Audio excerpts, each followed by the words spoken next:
World Wide Web is 7,500 days old. Facebook is 2,500 days old. And in that time, we've managed to reach 40% of the world's internet users, right? So 800 million people today are connected on Facebook every single month. And together they form a map of human connections that reach people we know, friends and family, but also connections to the things we care about. So every year, Facebook creates a memeology. Are you all familiar with the memeology, or have you seen what Facebook does? So we look back at the past year at trends across the site, which is quite interesting. And of the top 10 status update trends in the UK, specifically last year, 2 related to popular music. Ed Sheeran and Geci, as you can see here. Not surprising, both artists also topped the UK radio charts. In fact, I believe Geci was the 8th most played artist of the year across radio. But it's also exciting to see the long tail of music alive on Facebook. So of the top 10 fastest growing music pages, old favorites such as Bob Marley ranks 2nd, Metallica 8th, yeah, he's a Metallica fan over there, and Green Day 9th. So we know that people on Facebook are listening to the radio while talking about artists they love, and clearly they're talking about a very wide spectrum of music, which means the opportunity for online music services such as RDO and Deezer, and digital radio like Slacker, and of course, new entrants like traditional radio are massive. So how many times have we seen a picture like this, in a presentation like this, that makes us feel nostalgic, or maybe for some of us in the room, probably myself excluded, it even reminds us of childhood memories. I don't think you need me to tell you that radio has always been extremely social. In fact, for many families, it might have been actually the one time in the day that they actually came together to listen to the news or listen to a radio program that they like. But over time, something happened. We're all holding it. It's the personal device, and it's not going anywhere, right? We have more and more personal devices. I'd venture to say that probably everybody in this room has more than one personal device, multiple phones, iPads, etc. So listening became less social, unfortunately. But in that time, our feelings about radio haven't changed. So this past summer, Britons were polled about the media they were consuming and how they felt in terms of their mood and energy levels while experiencing the media. And for those of you who saw the results of the study, Media and the Mood of the Nation, you would have been pleased to see that radio came out on top, of course, in comparison to television, etc. Respondents recorded a 100% lift in happiness and a 300% boost in energy levels when listening to a radio program. And it intrigued me to read that the Radio Advertising Bureau's very own Mark Barber said, and I quote, that people use radio as a lifestyle support system and to make themselves feel better about their lives. This is especially interesting because it's not so dissimilar to how we see many people using Facebook. I've come across so many amazing stories about just everyday Facebook users. In one case, a seriously ill patient who used Facebook as a refuge because no matter what time of the day, no matter what day of the week, you can always find a friend who's on. These friends are here for us in good times and in bad times, for the big things, like an illness, of course, but also for the everyday little things, such as advice and recommendations. The vast majority of people, not surprisingly, trust friends more than critics for music recommendations. I mean, of course, we grew up, sharing mixtapes with our friends and, being influenced by their musical tastes. And who do you ask for advice for, gigs and festivals and what to do and where to go in terms of, music activities? The list goes on, right? If it's a film, do you want a recommendation from a stranger or a friend? Travel, restaurants, it's all the same. Everything from cameras to cars, we seek our friends. We all know who's the foodie in our friend group, who's the tech geek. Those are the people that we go to. And since all of our friends are on Facebook, we spend a disproportionate time there, right? I mean, people are spending almost 7 hours a month on average on Facebook. And in that time, they upload photos, they upload videos, they play games, they update their status, they send messages. The list goes on. And people have always been listening to music while on Facebook, but it was cumbersome to share what I was listening to, unless maybe you wrote it in a status update, or maybe you were on the Absolute Radio website and you pressed the like button. But short of that, the music I listened to wasn't penetrating. So following our F8 conference last year in September, we started to see people sharing what they're listening to via social music apps. Now I see what my friends are listening to in real time, and I can actively join them by simply clicking play from the ticker, the newsfeed, or a timeline. So on Facebook, you get personal but connected. To me, that's the holy grail, right? Personal and identity is the foundation of what makes Facebook what it is today. We are our real selves on Facebook, and because of that, so many amazing experiences have been created off the back of that. But for businesses and brands and music services, they're able to tap into that. Why? Because we're connected all the time. So personal but connected is extremely powerful. So in this slide, if you can see, it's a little bit fuzzy, but these are all folks in my network that are listening to music, outlined in red. So while Elka, my colleague, might have her headphones on clear across the room, I can actually tune in to what she's listening to in real time, and in an instant, we're listening together. And then my 300 friends see what I'm listening to, and that's social listening at scale. There are other ways that people are communicating to listeners directly, right? So now I can subscribe to Christian O'Connell's updates directly from the Absolute Radio site.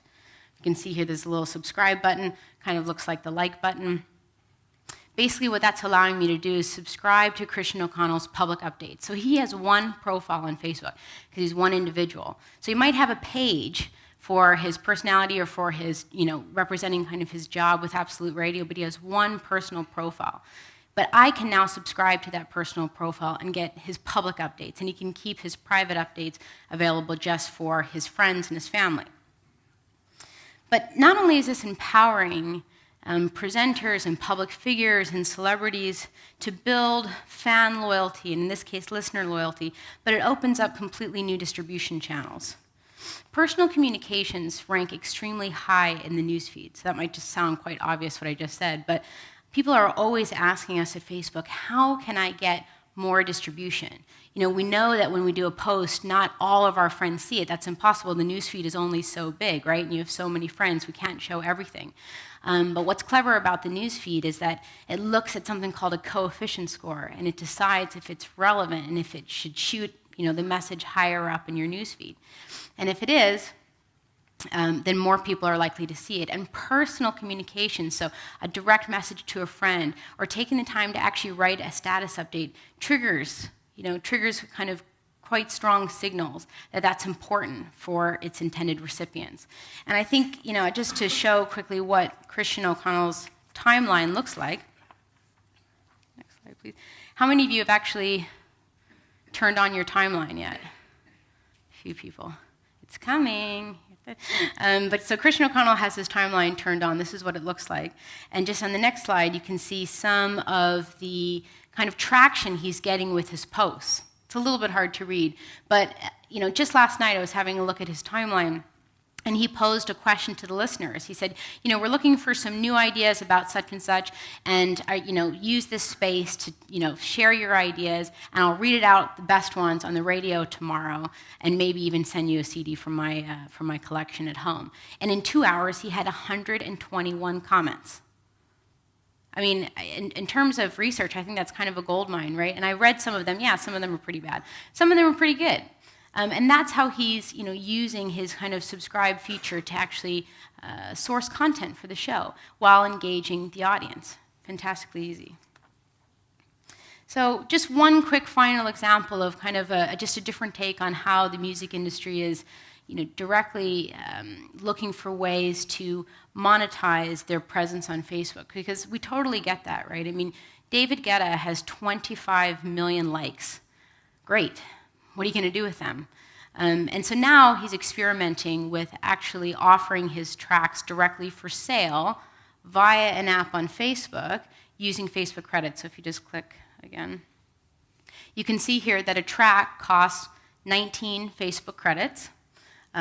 I have 9 credits in my kind of Facebook wallet, so what this window is telling me is that I need 10 more credits in order to purchase that track. So it's early days, of course, and we don't see, a lot of kind of digital music sales happening on Facebook, but it's exciting to see people experimenting with kind of the next phase, right?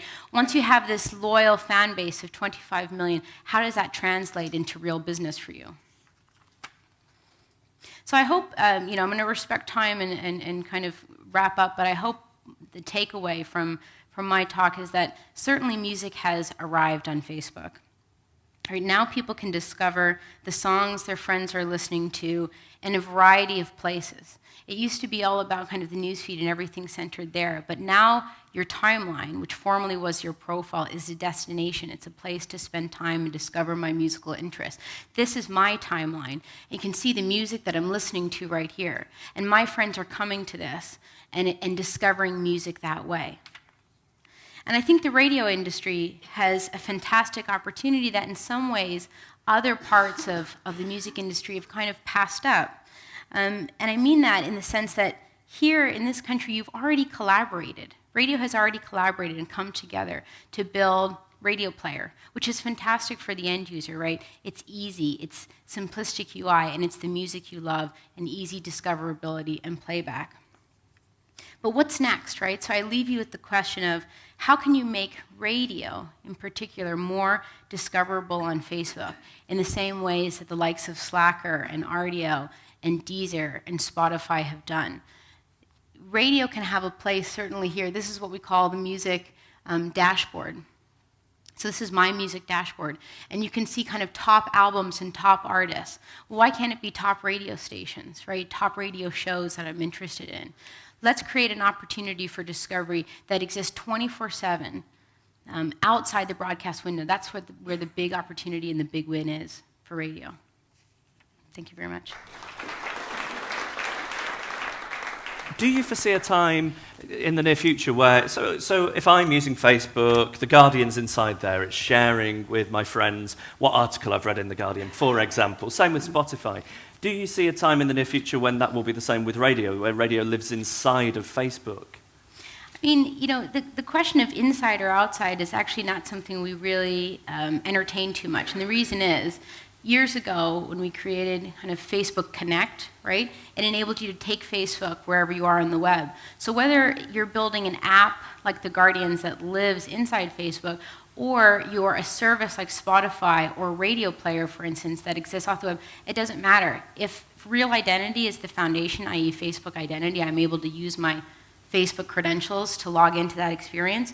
For us, that's a big win, and it's not necessarily about inside or outside. Because it is in America. You have iHeartRadio inside of Facebook in America. Is that something you feel isn't something you want to replicate here in Europe? Well, I think it's really down to the partner to determine what's right for their business. So I don't think, for example, you'll really ever see a Deezer or a Spotify necessarily building an app to live inside Facebook. Their whole service, in a way, is an app. It is kind of powered by Facebook identity. And for us, it's almost that it's imperceivable, the difference between the two. And just something very quickly that I was interested in.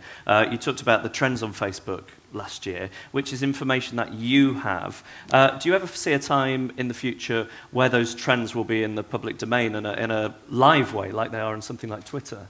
Yeah, there are ways. It's not quite as simple. There are ways to kind of look at kind of public status updates. So Facebook is a little bit different. Most people keep their status updates private, right? Private to their network. But because it's such a large community of 800 million, there's still a whole host of people that don't, that prefer to have their status updates completely public. And there are ways actually to look for trends. It's just not quite as straightforward as we'd like it to be. But yes, I do think that there'll be easier ways to tap into kind of that real-time trending. Lovely. Thank you very much. Karla Geci.